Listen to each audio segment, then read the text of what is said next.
Try to imagine the absolute terror a 10-year-old boy would have experienced after waking up in the morning and coming out of his room only to find everyone in his family dead. Everyone but him. His father, mother, and 3 older brothers are all lying in a pool of their blood. The sheer horror of such a scene is unimaginable for anyone, let alone a child so young. The innocence of childhood is shattered in an instant, replaced by a nightmare that no one should ever have to endure. The story we'll be talking about today is so heartbreaking and frightening that it might leave you questioning if those whom you love the most are truly safe to be around. It raises unsettling thoughts about the nature of family and trust. At this point, I just wish the nightmare would be over. I wish it was all a bad dream and that we would wake up to find that they would still be here, laughing and living their lives as they did before. The longing for normalcy in the face of such tragedy is a feeling that resonates deeply. Jonathan Candy's family looked just like any other normal American family. Some people might even describe them as a fitting image for the all-American family next door. They were a family of 4 boys and 2 parents, living what appeared to be a typical suburban life. Everything looked very normal in this family.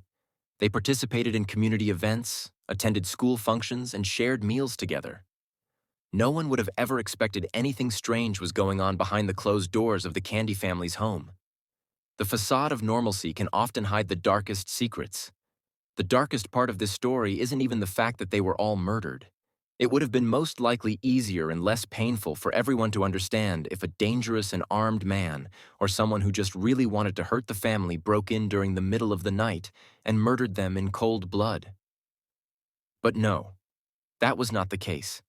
The darkest part of this story is that the person who killed the wife and 3 children and also turned to kill himself is Jonathan Candy, and not any other person. The man who was meant to be the husband and father of the wife and children, who was meant to support, love, and care for them, is the same very person who took away their lives.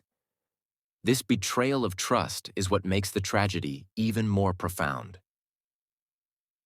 On April 22, 2024, the 10-year-old boy stepped out of his room at around 9:30 a.m. and found his entire family in a pool of blood. The sight must have been horrifying, a scene that would be etched in his memory forever. The police arrived at the home and were shocked by what they saw. It was nothing short of a massacre. 39-year-old Lindsay Candy, 18-year-old Dylan Candy, 14-year-old Ethan Candy, and 12-year-old Lucas Candy were all found dead. The suspected killer, 42-year-old Jonathan Candy, was also found dead from a self-inflicted gunshot wound. The loss of life in such a brutal manner is difficult to comprehend. The sole survivor was the 10-year-old who made the call to 911. His voice, trembling with fear, must have conveyed the horror he had just witnessed. Neighbors were confused as to what might have occurred. They had seen the family around the neighborhood, participating in everyday activities, and could not fathom how such a tragedy could happen to them. After some time of investigation, it was revealed that the father, Jonathan Candy, allegedly hunted down and killed his wife and children one by one, except for the youngest son. The chilling nature of these actions raises many questions about what could have led to such a horrific event. Friends and neighbors who saw Jonathan before the murders said everything seemed just fine to them. There was nothing unusual or out of place. Jonathan's colleagues specifically mentioned that he was at the Thunder Pelicans playoff game just hours before the tragic murders occurred. He appeared to be enjoying himself, laughing and cheering just like any other fan. Nobody is sure if there are any warning signs that the people around the family should have picked up on. This lack of awareness highlights how easily someone can hide their true feelings and intentions behind a mask of normalcy. Ongoing investigations are trying to find out if there were any forms of financial crises that the family was going through, or if Jonathan had any form of mental health challenges that he was so good at hiding and didn't share with anyone. The actual motive behind the murders is not known, so for now, this remains a mystery to everyone. The search for answers is crucial, as understanding the why can sometimes provide a semblance of closure, even in the face of such overwhelming grief. The support that has been received so far from the community has been very heartwarming and overwhelming, proving to the only surviving Candy son and their other family members that they are not alone in these painful times. Neighbors have come together to offer their condolences, bringing food, flowers, and words of comfort. Local organizations have also stepped in to provide counseling and support services for those affected by this tragedy. No one ever saw this coming, and this is one reason why the news is so shocking to those who knew the family. The disbelief and sorrow felt by the community are palpable as they grapple with the loss of lives that were once filled with promise and love. As the investigation continues, many are left wondering how such a tragedy could occur in a seemingly normal family. The Candy family was known for their kindness and involvement in the community. They were the type of family that would help their neighbors, volunteer at local events, and support their children's activities.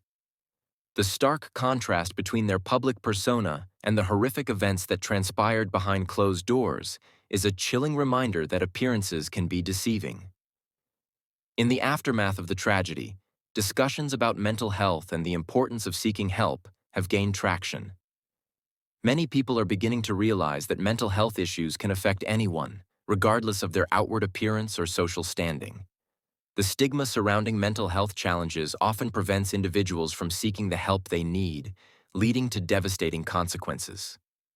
This case serves as a wake-up call for communities to prioritize mental health awareness and support systems.